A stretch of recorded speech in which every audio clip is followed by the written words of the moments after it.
How many of you nap on a daily basis? Whether that's 1 or 2 times a week because you really don't want to work on that essay that's due tomorrow, so you just nap it off? Well, what if I were to tell you that there are scientific reasons that napping is good for you? How would that make you feel?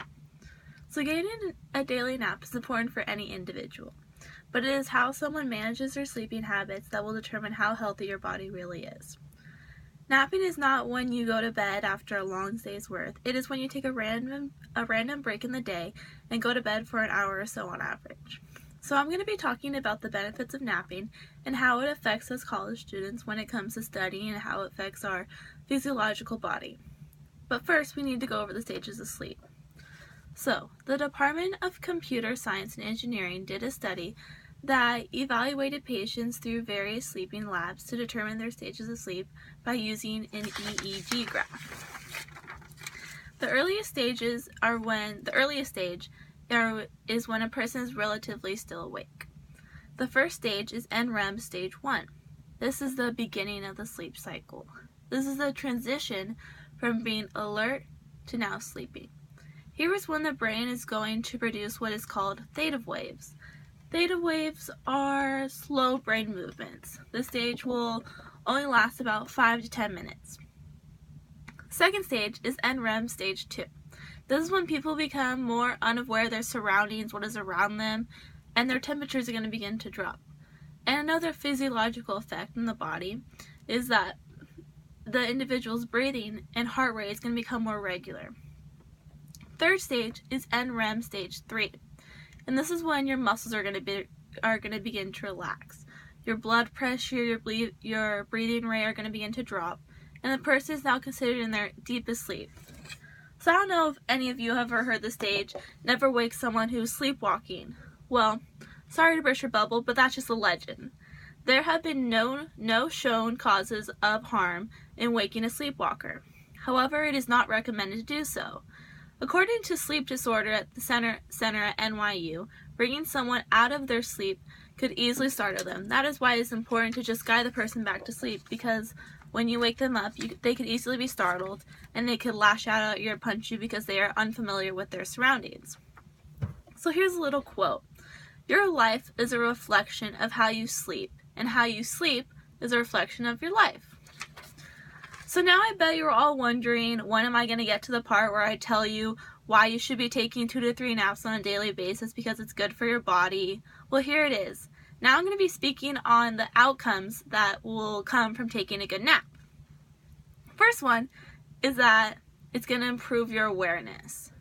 So studies show that when you take a break from a busy day and nap, you will be alert and have more energy for the day.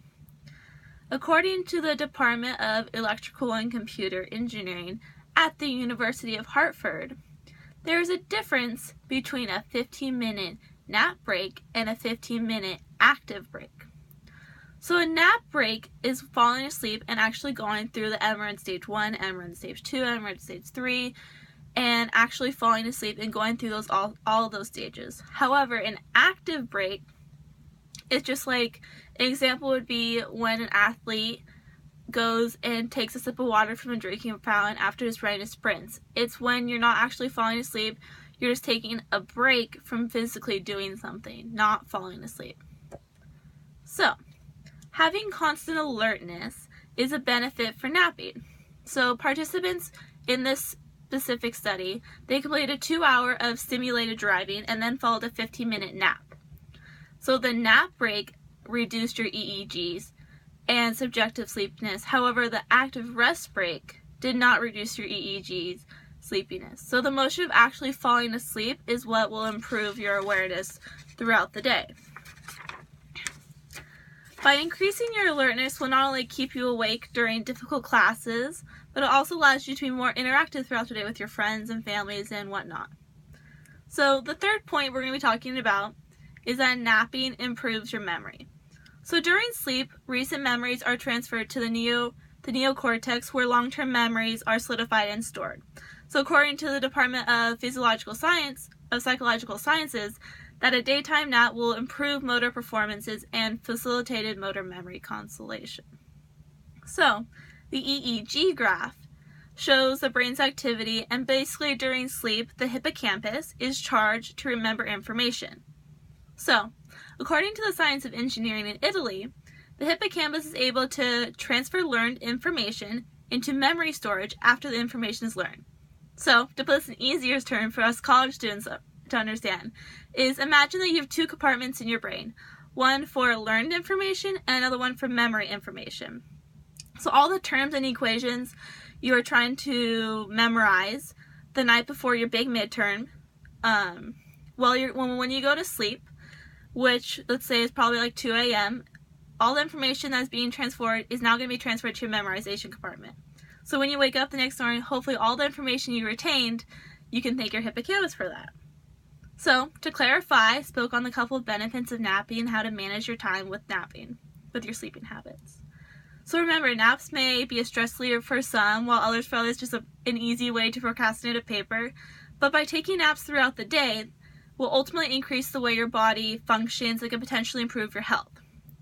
So the next time one of your friends says, "Why do you take so many naps?" you can proudly tell them that while they are struggling to memorize all that information for their midterm tomorrow, you're going to be hanging out with your friends because you took a nap earlier after studying, and your hippocampus gracefully transferred all that information to your memory storage. Thank you.